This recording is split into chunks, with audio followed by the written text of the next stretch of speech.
I've gone from ward work to A&E department. So Sorry if I stop. Now you stories, and do you remember any crazy story and how you deal with it? And oh my God, I mean, yeah, there's a few. There's one, I suppose the best one is we got this was our security. We got called out to psychiatric emergency on the kids unit. So it's kids 13 to 18, and so we got called out. And when we get there, they had snooker tables and all things like that. Obviously, it's a kids unit, so they got things like this. oh, nice. But Nice setup, yeah. they haven't no more after this situation. Don't know more. Yeah, so like we go there and there's sort of like 3 kids down there, 2 kids here, and they're all up to mischief. You know, one's trying to rip pipes out the wall, one's trying to hurt themselves, and the other 3 are throwing snooker balls at us. So literally, you got like snooker balls hitting the wall behind you, boom, boom, boom. So in the end, we had to pick up a table. Literally, me and my friend pick up a table and hold it in front of us. To cover from... Yeah, to cover from the snooker balls. So we're moving forward and these balls just boom, boom, just hitting. When we got close, we didn't know what to do because we weren't going to pin the kids against the wall with a table. We're just protecting ourselves. We didn't know what to do. You would, but you wouldn't do that. Absolutely. But so as we got closer, they obviously thought they're going to pin us against the wall, and they ran off. So by then running off was good because then we could chase them and then we could restrain them, etc. Restrain them, things like that. I mean, that's one. But another one, there was a man. He was in forensic unit, and he was really, really nice fella. It sounds a really nice fella. I mean, he was one of the. I don't know whether you're familiar with the Yorkshire Ripper. Yorkshire Ripper. He killed about 14 women in like the 70s and 80s, prostitutes. And he got caught. He was doing this for about 10 years, this man. He was on like 10 years spree. He got caught eventually anyway. Okay. And this man who I met in hospital, he actually attacked him in Broadmoor and like stabbed him in the eye, stabbed this Peter Sutcliffe in the eye. So Geezer was quite a a dangerous man, but he was a nice man. And how can you be nice? But he really was. And when he used to kick off, they used to be absolutely petrified, like literally, because I don't know whether you're familiar with a Yellow Pages. So it used to be yeah. This man could get a Yellow Pages and tear it in half. Okay. That's how strong this man was. He'd get a tennis ball, he could squash a tennis ball in his hand and split it in half. It was massive. So he used to kick off quite frequently. But he was good friends with my other security mate. And because he associated me and his friend, this man, he could have a table in one hand, and as soon as he see us, he would drop it, sit down, and talk to you like normal. Do you know what I mean? He would behave like it. All right then. Unbelievable. That's like the level of respect that he had. But this is the funny bit. But then I found that. Wow. Then I found that he was only nice to me because he thought I was black belt in karate. I mean, I wear a black belt. Do you know what I mean? But I certainly not got black belt in karate. So he literally. He will behave. Yeah, he could be kicking off.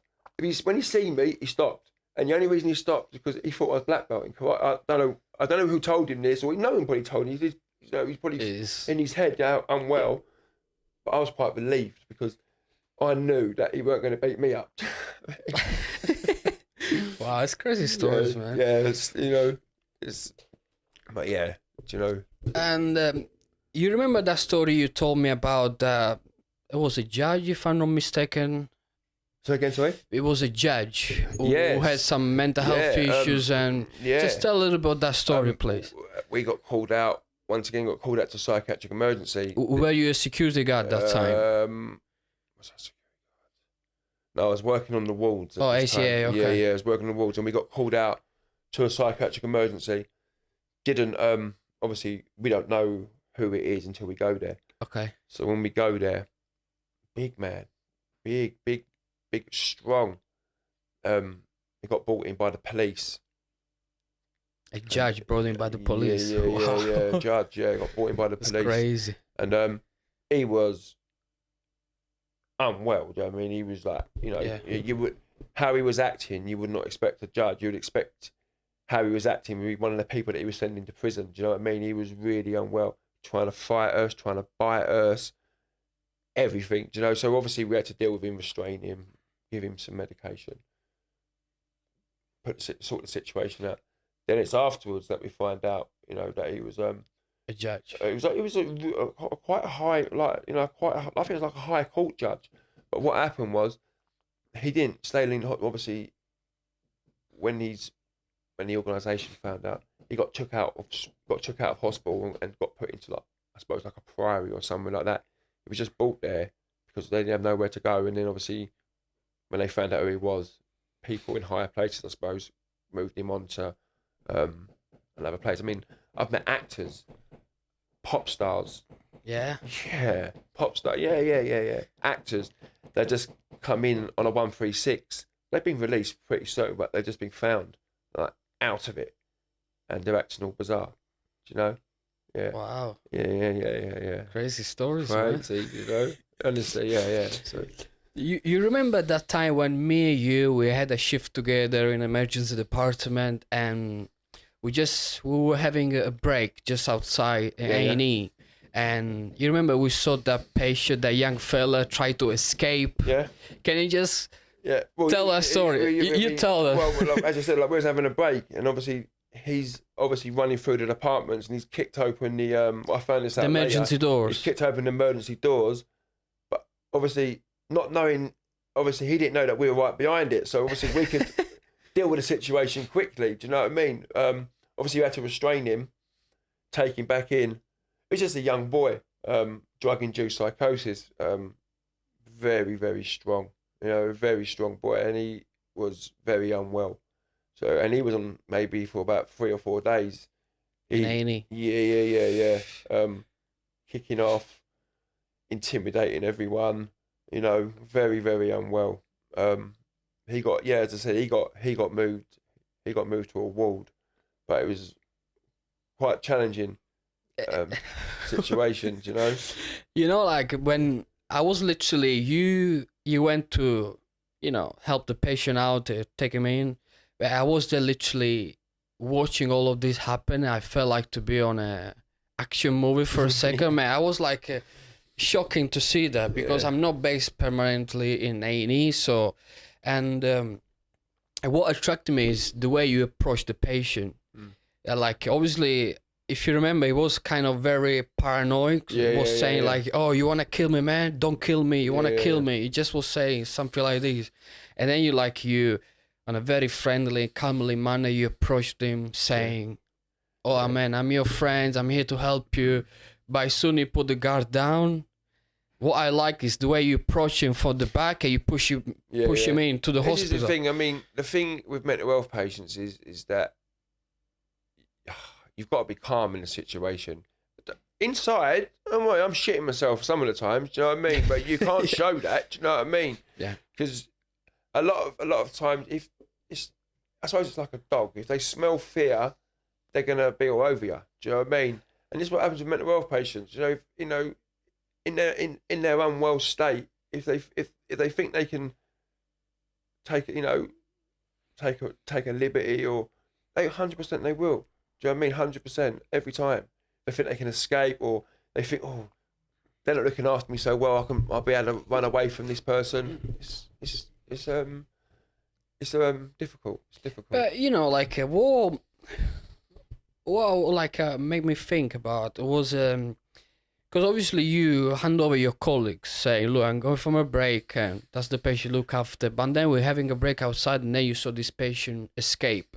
On that moment, I haven't seen any security or mental health support worker just chasing him. What that happened? Have you followed that up? And did you? Yeah, see, unfortunately, if you know what I mean, I was expecting like somebody else just chasing him. All I can put it down to is some people. It's what people are prepared to do. That's all I can put it down to. You know, because you haven't got to chase anybody. You know what I mean? You can chase anybody. Who you put yourself at risk for? Do you know what I mean? It's like when they say, if you work in a shop and the thief comes in and says, "Give me your money," just give him the money. don't argue with him. Just give him the money. So the mental health is the same. It's quite similar. If you don't feel comfortable or you don't feel confident, don't do it. Because if you're not confident or not comfortable, something's going to happen, and it's going to be worse. Do you know what I mean? So I suppose their thinking is it's easy, just let him go, which is terrible. I don't know. I don't agree. So usually you're not supposed to chase him. I mean, it's not part of your job to chase him outside the hospital or outside the wards if he's escaped. Once they, you need to call security and then they need to grab you as well. But if you can get them, then fine.